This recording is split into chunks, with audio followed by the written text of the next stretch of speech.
सोनामुखी, हरड़, मुलेठी जैसी अनेक जड़ी बूटियां और हजारों वर्षों का प्राचीन आयुर्वेदिक ज्ञान इस एक बोतल में समाया हुआ है। कायम टैबलेट, आपकी खुशियों का साथी। दुनिया की राजनीति और क्रिप्टो करेंसी, दो अलग अलग दिखने वाली ताकतें, लेकिन आज ये दोनों एक ही मोड़ पर आकर खड़ी हैं। तेल, तानाशाही, अमेरिकी प्रतिबंध और अब बिटकॉइन।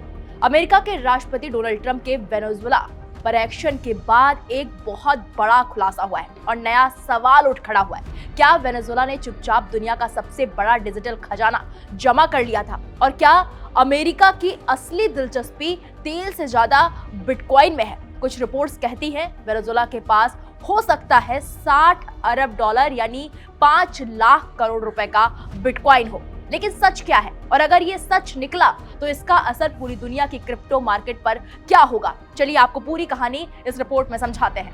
वेनेजुएला एक ऐसा देश जो पिछले एक दशक से भारी आर्थिक संकट और अमेरिकी प्रतिबंध पर रिकॉर्ड तोड़ महंगाई से जूझ रहा है। यहाँ करेंसी इतनी कमजोर हो गई है कि लोग नोटों से घर बनाते हुए दिखाई दिए। इसी दौर में 2018 के बाद वेनेजुएला ने एक गुप्त रास्ता अपनाया।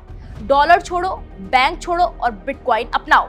सीएनबीसी और फॉर्च्यून की रिपोर्ट्स के मुताबिक वेनेजुएला के पास एक शैडो बिटकॉइन रिजर्व हो सकता है। ओरिनोको माइनिंग आग से निकाले गए सोने को $5000 प्रति बिटकॉइन के हिसाब से क्रिप्टो में बदला गया। कुल सोना करीब 2 अरब डॉलर, जिससे मिलने का दावा 4 से 6 लाख बिटकॉइन। के अलावा तेल निर्यात का भुगतान पहले USDT टेदर में, फिर उसे बिटकॉइन में बदला गया ताकि अमेरिका फ्रीज ना कर सके। सरकारी स्तर पर बिटकॉइन माइनिंग जिसे 2024 में बंद किया गया, अगर ये सब जोड़ें तो आंकड़ा पहुंचता है 60 अरब डॉलर से ज्यादा। अब आते हैं सबसे बड़े सवाल पर, सबूत कहां है और ब्लॉकचेन ट्रैकर्स क्या कहते हैं? बिटकॉइन ट्रेजरीज नेट के मुताबिक वेनेजुएला सरकार के नाम पर सिर्फ 240 बिटकॉइन दर्ज है। कीमत करीब 2.2 करोड़ डॉलर। लेडन के को फाउंडर मॉरिसियो डी बार्टोलोमियो कहते हैं, इतनी बड़ी रकम का छुपकर जमा होना लगभग नामुमकिन लगता है। यानी आधिकारिक डेटा कुछ और कहता है, अप्रमाणित रिपोर्ट्स कुछ और कह रही हैं। कुल मिलाकर देखें तो सच आज भी धुंध में छिपा हुआ है। अब कहानी में आती है अमेरिका की एंट्री। अमेरिकी सरकार के पास पहले से 2 से 3.3 लाख बिटकॉइन है, जो अपराध से जब्त किए गए।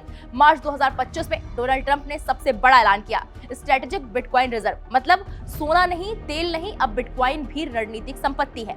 ट्रंप बिटकॉइन को कहते हैं डिजिटल गोल्ड, इसलिए कयास लगाया जा रहा है कि अगर वेनेजुएला का बिटकॉइन मिला तो अमेरिका उसे बेचेगा नहीं बल्कि रिजर्व में लॉक कर देगा।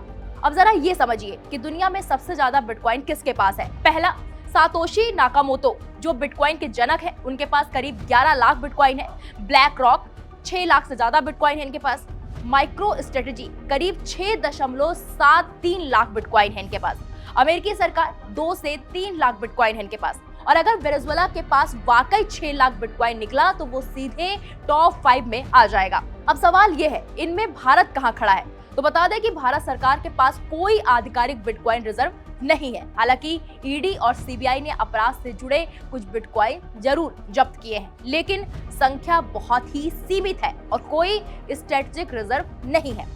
भारत में बिटकॉइन अभी भी प्राइवेट निवेशकों के भरोसे है। तो सवाल अब भी कायम है, क्या वेनेजुएला के पास सच में दुनिया का सबसे रहस्यमयी बिटकॉइन खजाना है या ये सिर्फ क्रिप्टो अफवाहों का बुलबुला है? लेकिन एक बात तय है, बिटकॉइन अब सिर्फ निवेश नहीं है, ये भू राजनीति का हथियार बन चुका है। जहां तेल था वहां अब डिजिटल गोल्ड है।